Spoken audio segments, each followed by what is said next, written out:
Assalamualaikum warahmatullahi wabarakatuh. Alhamdulillah wa syukurillah wal khairi wa syarru bimasyiatillah.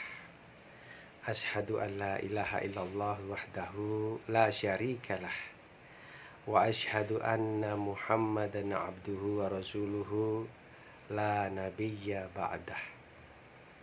Allahumma sholli wa sallim wa barik ala man fihi uswatun hasanah Sayyidina wa maulana Muhammadin sallallahu alaihi wasallam sahibis syafa'ah wa ala alihi wa ashabihi wattabi'in wa man tabi'atum bi ihsanin ila yaumil qiyamah. Amma ba'du. Mahasiswaku tercinta dan juga masyarakat yang gemar atau ingin memperluas wawasan dalam bidang hukum pidana khusus ya, yaitu hukum pidana yang pengaturannya berada di luar KUHP ya. Kali ini saya melanjutkan pertemuan kuliah kedua yang ingin saya videokan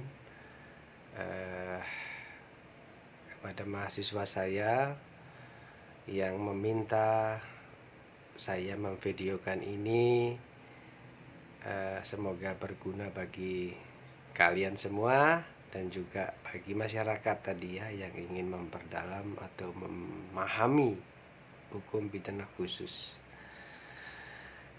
Kali ini kita masuk ke bentuk-bentuk tindak pidana khusus ya. Jadi tindak pidana khusus itu banyak sekali. Artinya perundang-undangan yang berada di luar KUHP yang mengatur tentang tindak pidana ya, itu banyak sekali ya, antara lain yang pertama tindak pidana korupsi ya, kemudian ada tindak pidana pencucian uang atau TPPU atau yang lebih dikenal dengan money laundering ya. Kemudian yang ketiga tindak pidana pembalakan hutan secara liar atau illegal logging. Kemudian ada tindak pidana di bidang perpajakan ya. Kemudian ada tindak pidana di bidang perikanan atau illegal fishing. Kemudian ada tindak pidana di bidang perbankan. Kemudian juga ada tindak pidana pasar modal ya. Kemudian tindak pidana di bidang lingkungan hidup, tindak pidana di bidang pelayaran, pelanggaran berat hak asasi manusia, tindak pidana perdagangan orang atau TPPO ya. Kemudian ada tindak pidana di bidang hak atas kekayaan intelektual ya, yang mengatur hak cipta, hak paten dan hak merek ya. Kemudian tindak pidana di bidang kepabeanan, tindak pidana di bidang ketenagakerjaan, tindak pidana dalam pemilu ya, tindak pidana terorisme, tindak pidana narkotika dan psikotropika. Kemudian ada tindak pidana dalam rumah tangga atau KDRT ya, kekerasan dalam rumah tangga. Ada juga tindak pidana terhadap anak-anak. Kemudian tindak pidana yang terkait dengan konsumen ya. Kemudian tindak pidana penambangan liar atau illegal mining, ya. Dan ada juga tindak pidana teknologi informasi atau cybercrime. Begitu banyaknya tindak pidana yang di luar KUHP, ya, baik materialnya maupun hukum acaranya. Ini semua tadi adalah termasuk yang disebut dengan hukum pidana khusus. Dan ini akan terus berkembang, tidak hanya terbatas pada tadi yang sudah disebutkan. Begitu ada perkembangan masyarakat yang lebih canggih lagi dalam hal kejahatan, ya, yang belum diatur sebelumnya di dalam KUHP maupun dalam undang-undang yang ada ini, nanti akan ada lagi lahir undang-undang pidana khusus, ya, yang mengatur tentang hal itu. Nah, jadi akan terus berkembang, akan semakin banyak dari waktu ke waktu.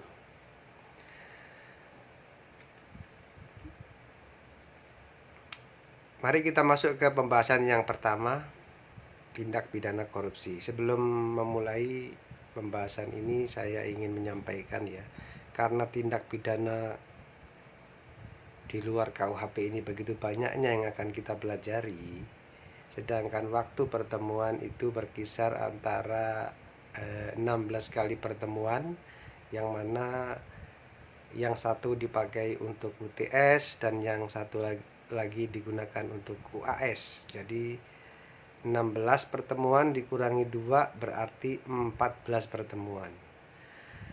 Karena banyaknya perundang-undangan yang akan kita pelajari, jadi kita tidak mempelajarinya secara mendalam, namun secara dasar-dasarnya saja yang akan saya bahas dan saya perkenalkan. Yang penting para mahasiswa dan masyarakat, ya, bisa memahami dulu, mengerti dulu dasar-dasarnya. Kalau ingin mendalaminya nanti kita bisa khusus membahas tindak pidana tersebut, ya, secara mendalam. Misalnya ini tindak pidana korupsi yang akan kita bahas, ya. Ini kalau kita mau membahasnya dalam satu SKS juga bisa, satu semester, ya, satu semester bisa. Tapi ini kan hukum pidana khusus, ya, yang begitu luasnya. Di dalamnya antara lain ada tindak pidana korupsi. Jadi kita hanya membahas di dasar-dasarnya atau hal-hal yang dianggap penting, ya, yang di situ. Ini pendalamannya akan kita dalami pada saat membahas secara khusus tindak pidana tersebut, ya. Baik, tindak pidana korupsi. Pengertiannya adalah suatu perbuatan curang yang merugikan keuangan negara,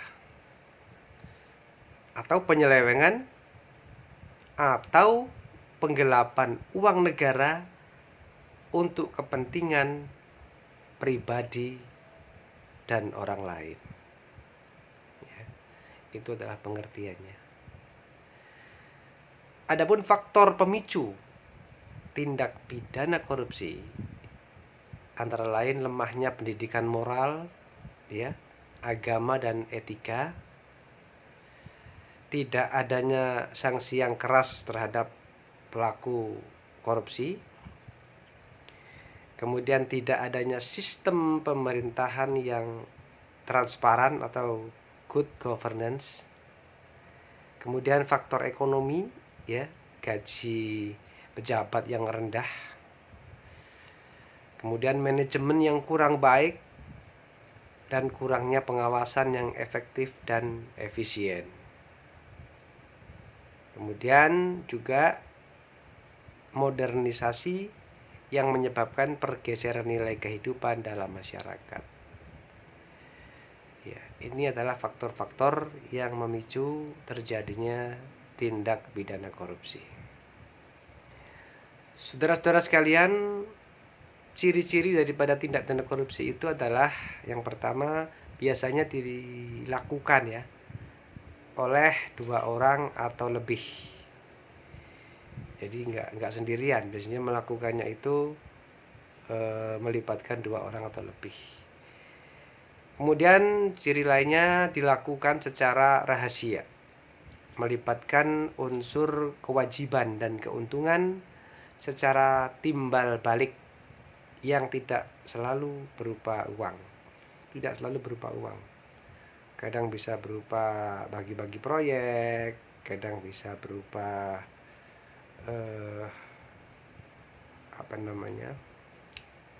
kong kali kong yang saling menguntungkan, bukan berupa uang ya. Bisa terjadi. Yang penting menguntungkan mereka ya.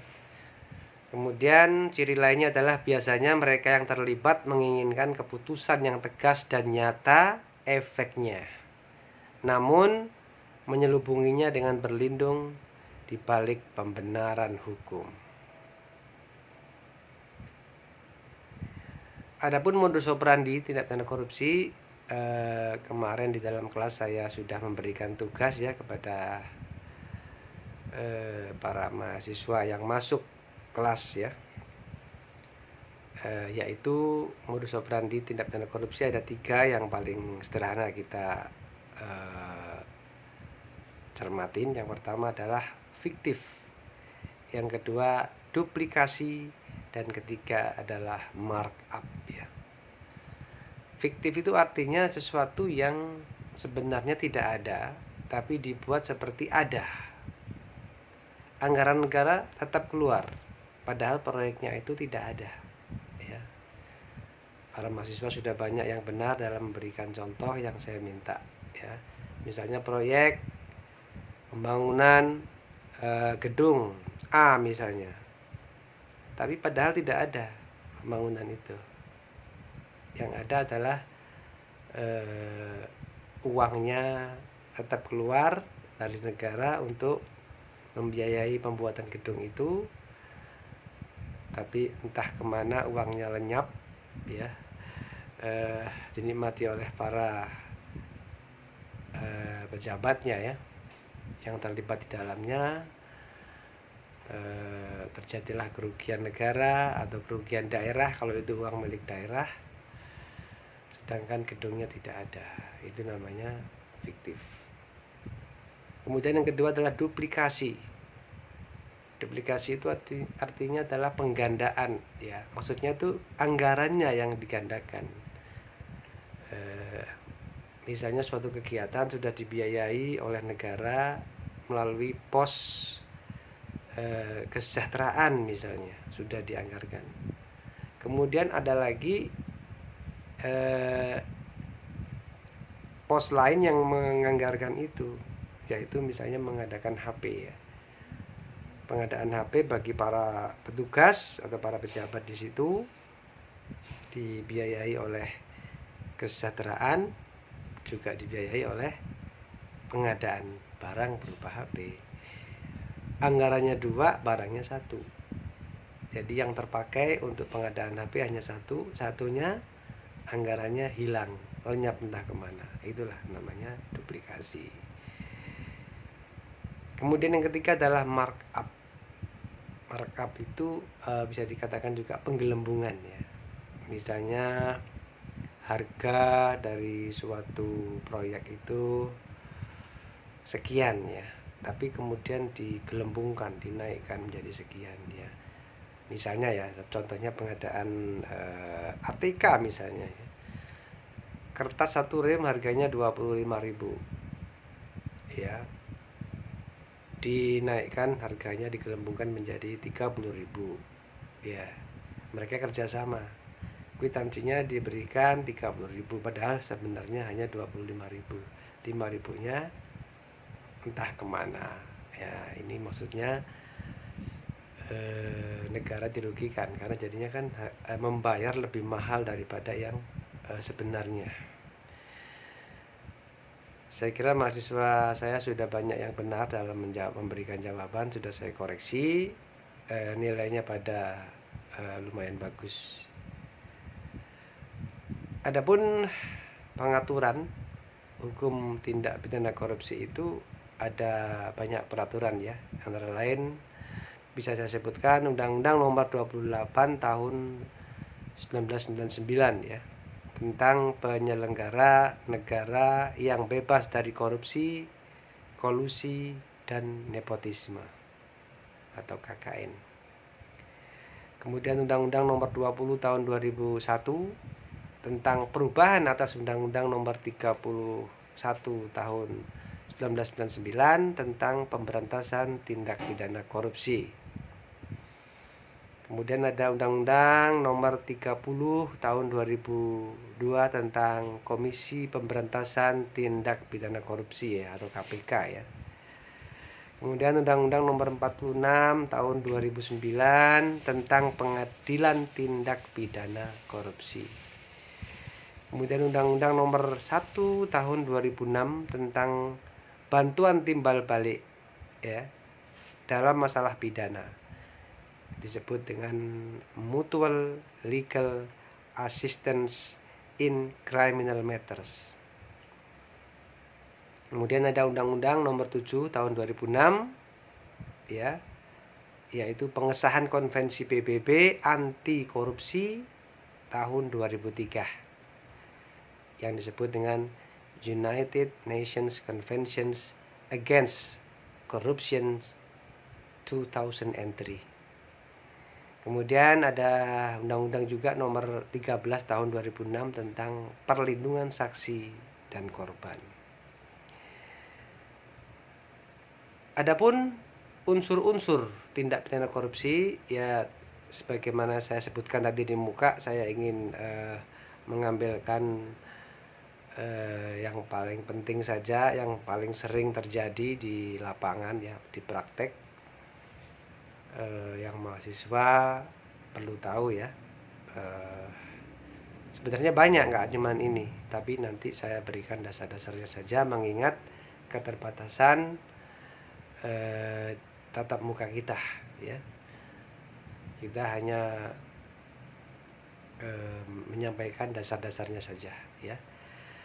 Undang-Undang Tindak Pidana Korupsi dalam pasal 2 ayat 1, yaitu Undang-Undang Nomor 31 Tahun 1999 junto Undang-Undang Nomor 20 Tahun 2001 menyebutkan setiap orang yang secara melawan hukum melakukan perbuatan memperkaya diri sendiri atau orang lain atau suatu korporasi yang dapat merugikan keuangan negara atau perekonomian negara.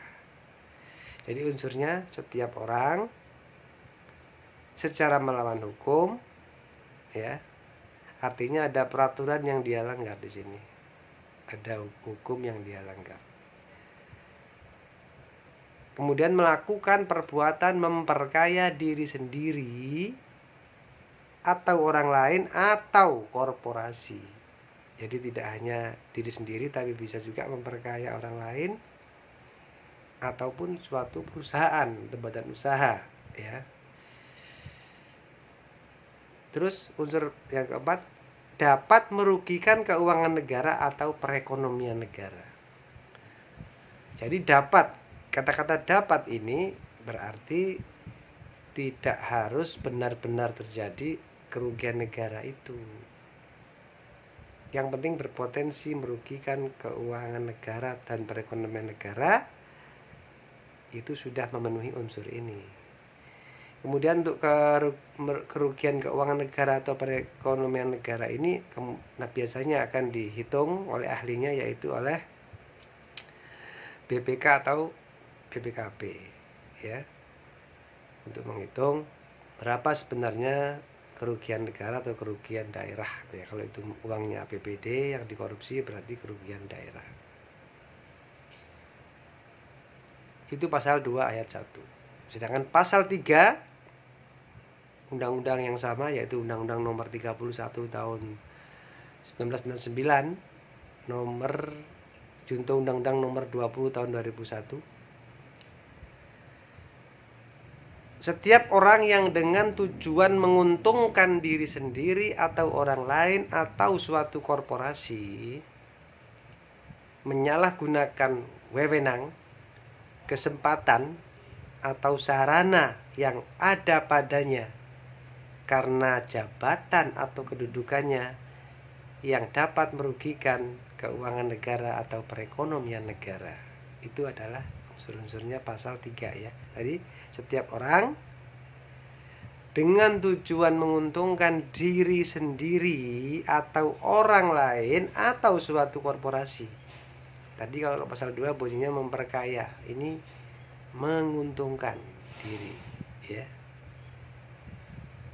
Menyalahgunakan wewenang, kesempatan atau sarana yang ada padanya karena jabatan, itu unsur ketiga ya.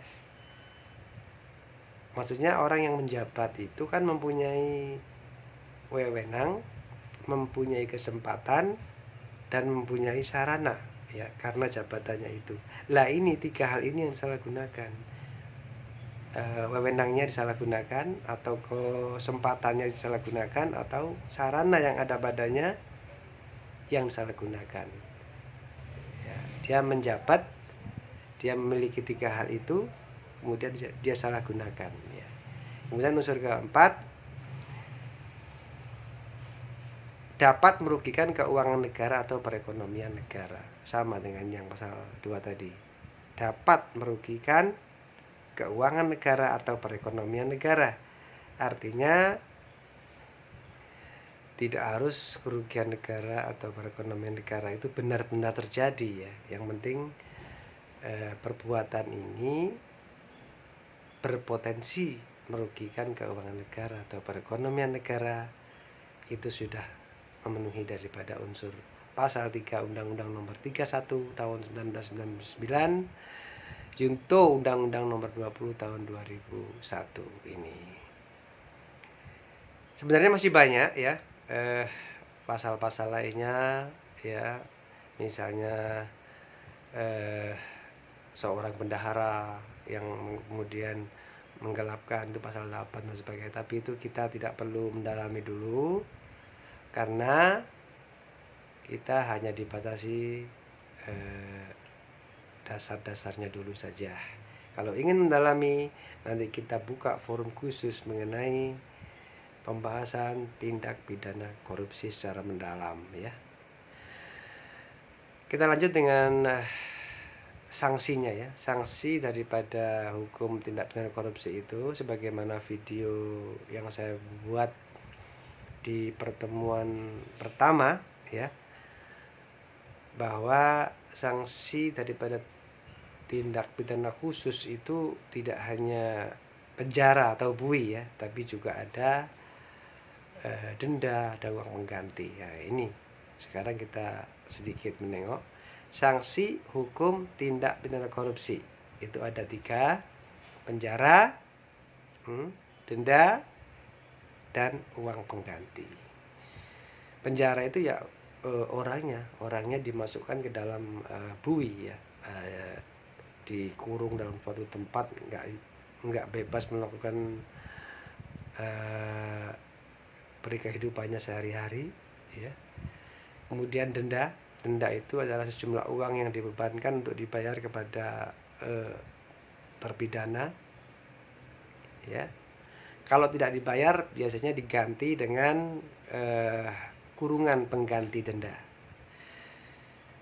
Kemudian ada juga uang pengganti ya. Uang pengganti itu adalah uang yang harus dibayar oleh terdakwa sebagai pengganti, mengembalikan kerugian negara yang dia korupsi. Jadi kalau kita ibaratkan itu pohon apel ya. Pohon apel mempunyai buah 100 buah apel. Pelaku korupsi itu kan nggak sendirian ya, banyak, ada 3 orang 4 orang gitu yang melakukan ya. Pelaku pertama mengambil 5 buah apel ya, maka dia uang penggantinya adalah 5 buah apel. Pelaku yang kedua mengambil 27 buah apel ya, dia harus mengganti mengembalikan 27 buah apel gitu. Begitu pula seterusnya sampai semuanya dibebankan membayar uang pengganti sebesar yang dia korupsi gitu. Jadi semangatnya adalah semangat mengembalikan keuangan negara yang dikorupsi ya. Jadi supaya negara ini pulih kembali keuangannya. Itu namanya tindak pidana uang pengganti yang tidak ada di tindak pidana umum di KUHP, adanya di tindak pidana khusus. Kiranya itu yang dapat saya sampaikan di pertemuan kedua ini. Bagi mahasiswaku maupun masyarakat yang tertarik atau yang ingin bertanya ya, dipersilahkan menulis di kolom komentar di bawah. Kemudian jangan lupa like, subscribe, share, and comment. Tentunya hal itu akan membuat saya lebih bersemangat untuk membuatkan video-video yang lainnya. Semoga ada gunanya buat kita semua, termasuk untuk saya sendiri. Lebih kurangnya mohon maaf. Wabillahi taufiq wal hidayah. Wassalamualaikum warahmatullahi wabarakatuh.